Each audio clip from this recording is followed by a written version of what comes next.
एक बार की बात है, एक छोटे से गांव में एक आदमी रहता था। उसके घर के पास में एक पहाड़ था, जहां पर वो रोज सुबह जाता। उस पहाड़ पर थोड़ी देर के लिए वो बैठता, फिर वापस आ जाता। तो रोज की तरह वो सुबह सुबह जा रहा था।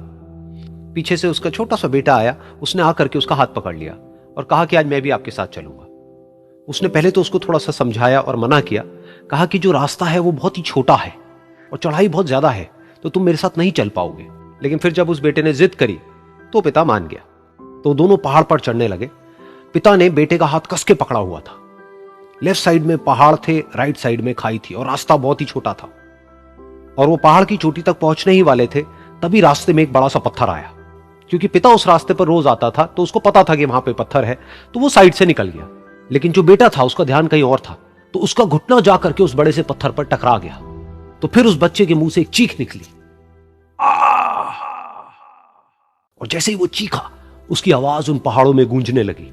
इससे पहले उस बच्चे ने कभी भी अपनी आवाज की गूंज नहीं सुनी थी, तो उसे समझ नहीं आया कि क्या हो रहा है। वो अंदर से थोड़ा सा घबरा गया।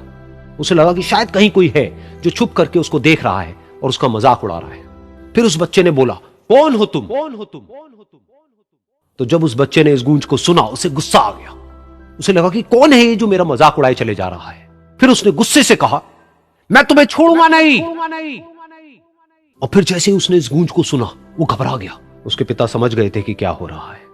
उसने अपने पिता का हाथ कस के पकड़ लिया और उनसे पूछा, कौन है ये जो मुझे इतना तंग कर रहा है? कौन है ये जो मुझे इतना डरा रहा है? तो उसके पिता थोड़ा सा मुस्कुराए और उन्होंने खाई की तरफ देखा और जोर से बोला, मैं तुमसे बहुत प्यार करता हूं। ये सुनकर वो बच्चा हैरान हो गया। उसे समझ नहीं आया कि हो क्या रहा है, कि वही इंसान जो उसका मजाक उड़ा रहा है और उसको तंग कर रहा है, वो उसके पिता को बोल रहा है कि मैं तुमसे बहुत प्यार करता हूं।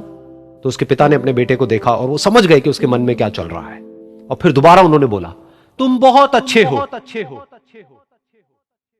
और ये सुनकर उनका बेटा भी थोड़ा सा मुस्कुराया और पूछा अपने पिता से कि ये क्या हो रहा है। और फिर उसके पिता ने अपने बेटे को समझाया, ये जो आवाज तुम सुन रहे हो ना, ये किसी और की नहीं है, ये तुम्हारी ही आवाज है जो कि पहाड़ों में गूंज रही है। और तुम्हें अपनी ही आवाज सुनाई दे रही है। जैसा तुम बोलते हो ठीक वैसा ही तुम्हें सुनाई देता है। अगर तुम गुस्से से कुछ कहोगे तो पलट करके जो आवाज आएगी उसमें भी गुस्सा होगा। लेकिन अगर तुम कुछ अच्छा कहोगे तो वो आवाज भी अच्छी होगी। बिल्कुल इसी तरह से हमारी जिंदगी में भी होता है। जैसा तुम अपने मन में इस जिंदगी के बारे में सोचते हो, ये जिंदगी तुम्हारे लिए बिल्कुल वैसी ही हो जाती है। अगर तुम मन ही मन अपने आप को ये बोलते रहोगे कि मेरी जिंदगी तो बहुत ही बुरी है, तो तुम्हारी जिंदगी सच में बुरी हो जाएगी। और अगर तुम अपनी जिंदगी से प्यार करोगे तो तुम्हारी जिंदगी भी तुमसे प्यार करेगी। ये बात उस बच्चे के दिमाग में घर कर गई और फिर वो दोनों उस पहाड़ की चोटी पर गए। लेकिन बच्चे के दिमाग में यही बात घूम रही थी।